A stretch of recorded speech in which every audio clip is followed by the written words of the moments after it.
McKittrick Farmers Mercantile. Local foods, weekend restaurant and market.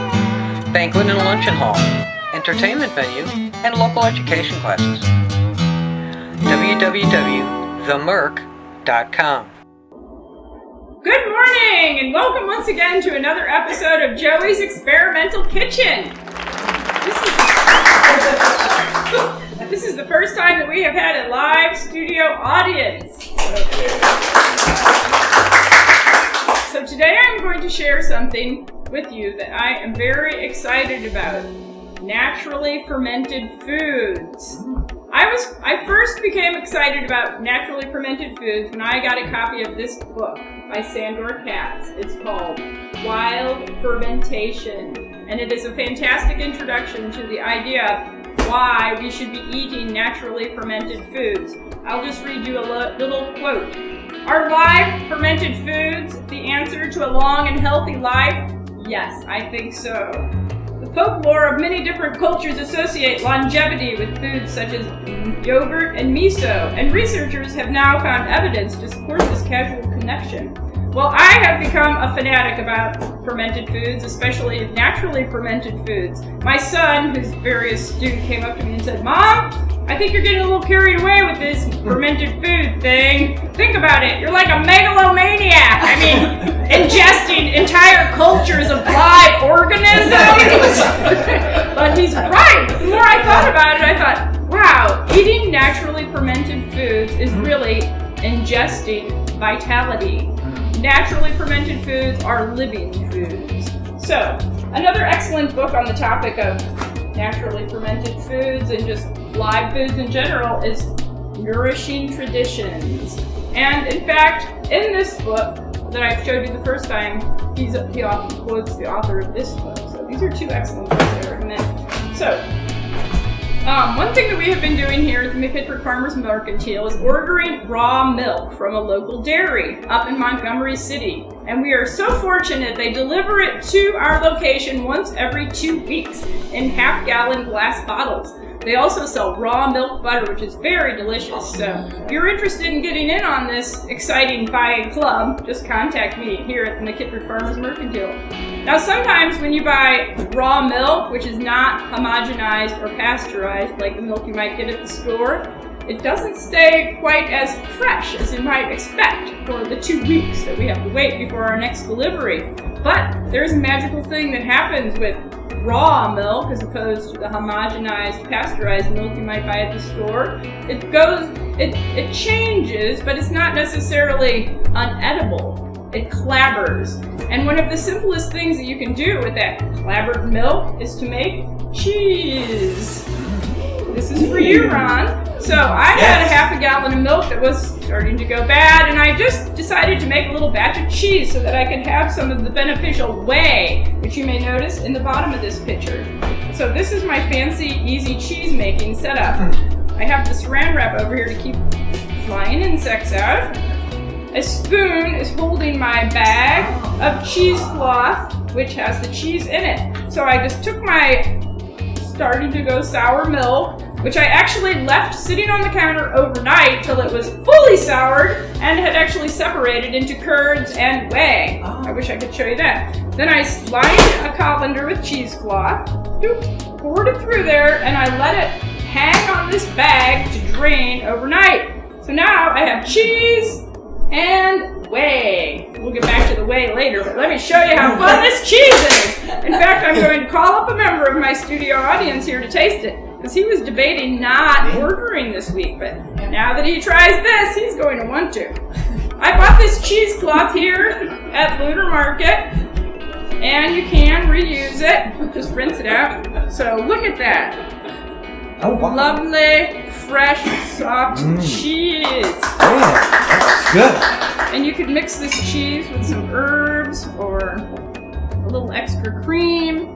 And it comes without any of that nasty stuff in all the Yes, milk you buy this at is the delicious store, raw milk cheese. So Wonderful. I don't know if you can see my friend Ron here. This is my delightful friend Ron Youngman. Hello. Here, Ron, I'll give you a little taste of this cheese on a Please. pretzel. Hopefully, pretzel. Here we go. It's not really sticking to the pretzel. Should have given you a cracker instead. All right. That is good, isn't it? Oh, there you go. Thank you. Thank you. I'm going to set this over here for the rest of the audience to try. Now, so what with the rest of this whey, this is actually living raw milk whey.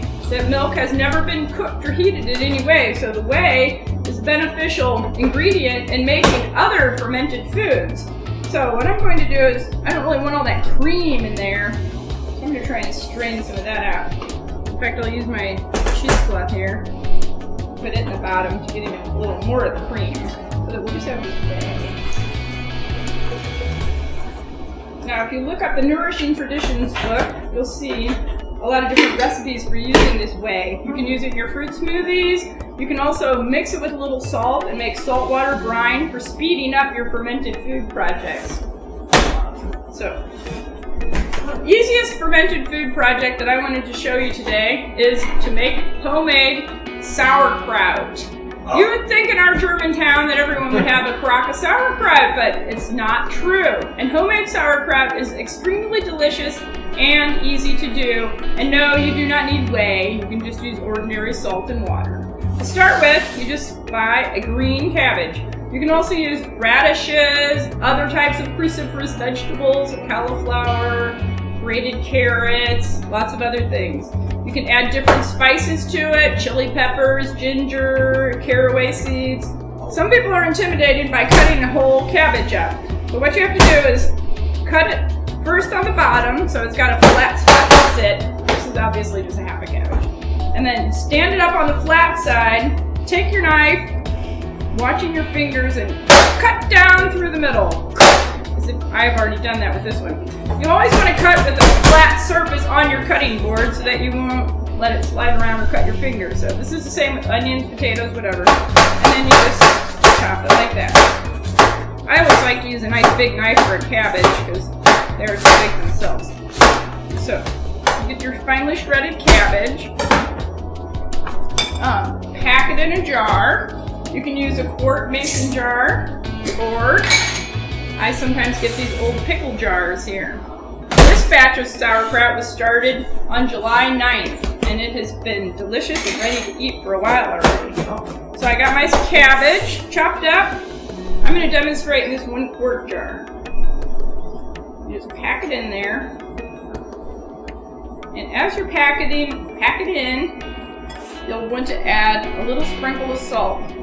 The recipe calls for about 3 tablespoons of salt to 5 pounds of cabbage. But it's not an exact thing. It depends on how salty you like it or how not salty. And different amounts of salt will make your kraut a little less crispy or more crispy. So as you're packing your cabbage in there, you just shake it around, add your salt, a little more cabbage. Keep packing it in there as tight as you can, adding a little more salt. Now, after you've packed the salt and cabbage in there, the salt will draw a lot of natural moisture out of the cabbage, and it will create its own brine. If it's not like getting enough brine in there, you can also just add a little bit of water, or you can use, to speed up the process, the whey. And it doesn't need to be boiled or heated or anything. This is a raw living food. So, one thing that you do want to do is to make sure that your sauerkraut to be stays below the level of the brine. Because if it doesn't, whatever comes up to the top will maybe go bad. So, one trick that I have learned if you want to make it in these small jars is to fill up a little plastic bag with a little of your salt brine. And then set that on top of your jar. And that will, make sure your bag is closed up, or close it up after you get it. And that'll keep all the cabbage below the brine. So, I would put a lid on there a little bit loosely, again, just to keep the flies and bugs out, or you can just cover it with a cloth, just loosely on there. And you might see I filled this one up a little too full, so it's overflowing. Don't fill them that full. So there there you have it. Now you let this ferment for 2 or 3 weeks, and when you get ready to eat it, take your bag off. Sometimes you might see a little bit of white, kind of a salty scum on the surface. That is not a problem. You just take that off, and you can store this sauerkraut after it's fermented in a refrigerator, or some people even can it. And there you have it. This is the magic ingredient that enabled Christopher Columbus to sail across the seas. Legions of humans have lived on fermented cabbage products, and now you know how to make it yourself. So I'll just go.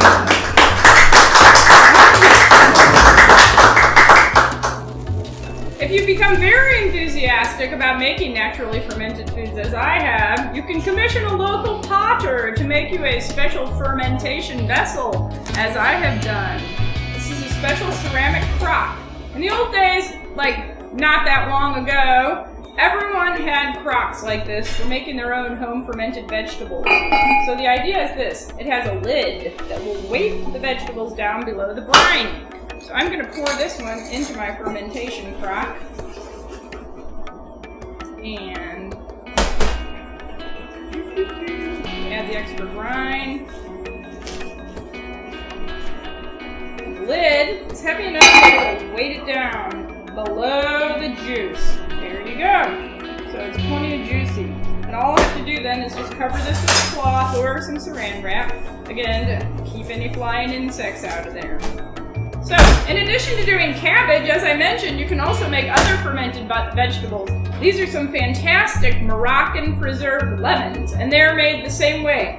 You just quarter lemons, squish them into the jar in between layers of salt, and simply let them ferment at room temperature for 2 or 3 months. They are fantastically delicious with fish or chicken.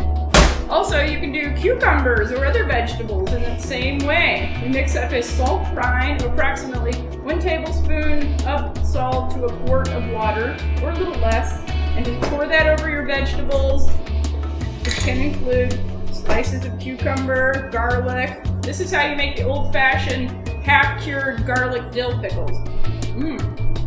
My favorite. Okay, so that's all for today. My introduction to fabulous, naturally fermented foods. Be sure to join us again here at the McKittrick Farmers Mercantile. Thank you.